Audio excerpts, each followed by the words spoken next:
favorite thing about South Georgia is that from a distance it looks like a rugged, nasty place, and that's exactly what Captain Cook said, and that's how he described it. But when you come ashore, when you get to those green fringes that are able to sustain life, and you look up and see that it's packed with life, from the shoreline to the bases of the mountains, basically. And then you have stunning scenery after that.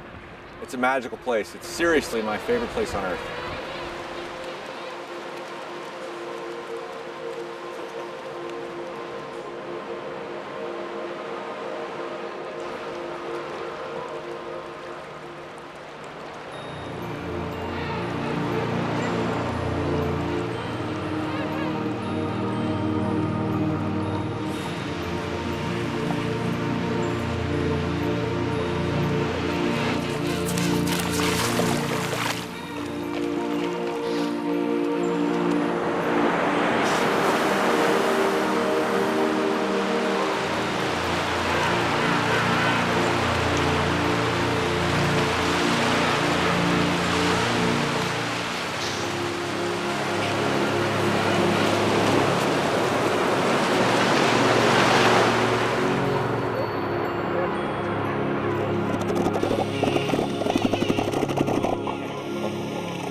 I've been very lucky over the last 10 years to travel the globe with National Geographic, see so many things, and after a while you start to think that you've seen the best that the earth has to offer.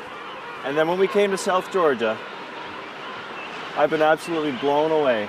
We have 500,000 penguins sitting right here in incredible light in all stages of the life cycle. I don't know what to say. I'm just sitting here numb with emotion, overwhelmed, and I know my pictures can't capture it, but it's unbelievable, unbelievable.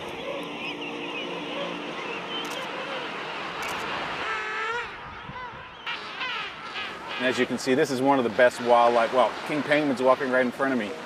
One of the best wildlife locations in the entire world.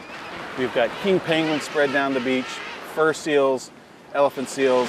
So we're gonna be here for 3 hours photographing this scene, which is quite a privilege.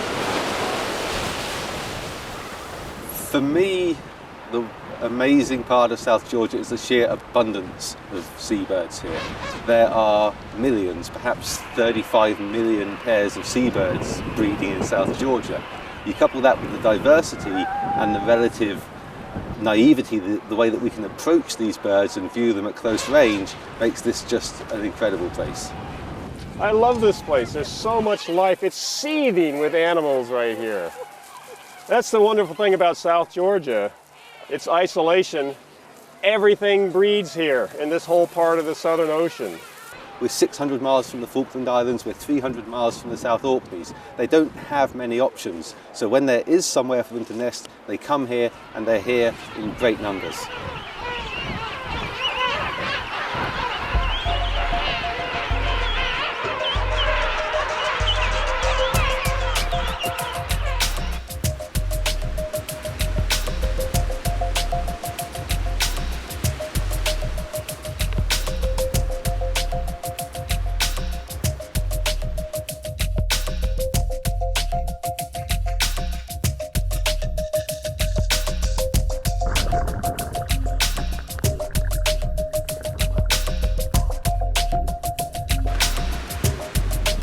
One of the highlights of being in South Georgia is the chance to get up close and personal with the wandering albatross. They're bigger, they fly further, they have these amazing statistics, but the main one is their wingspan. They have the biggest wingspan of any flying bird. So at about 11 feet, 3.3 meters, these birds are larger than anything else that flies. And when you're up close, they're just majestic.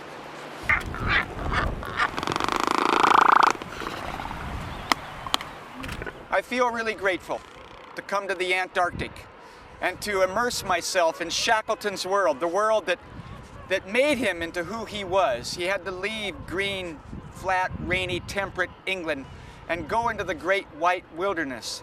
And we go there. We go in his footsteps. It took them 14 days to make the 800-mile crossing of the South Scotia Sea in their small boat, the James Caird, only 22 feet long. They hit the needle in the haystack, the island of South Georgia in the South Atlantic. Then the mariners became mountaineers, and they made the 22-mile crossing in 36 hours. And today, we get to trace the last 4 miles of that crossing of the island from Fortuna Bay to Stromness Whaling Station, climbing up 1,000 feet.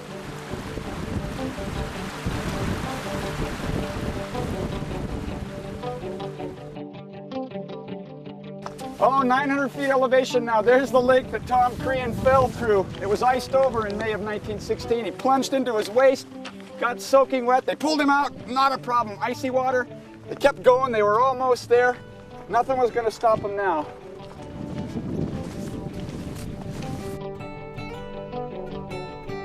They knew they had done it when they got to this point, and we have too. You can look down from here and see Stromness Whaling Station. The 3 men looked at each other and shook their hands and smiled. And they walked into Stromness Whaling Station, and there it is, far down below us, Stromness Bay, National Geographic Endeavour, waiting.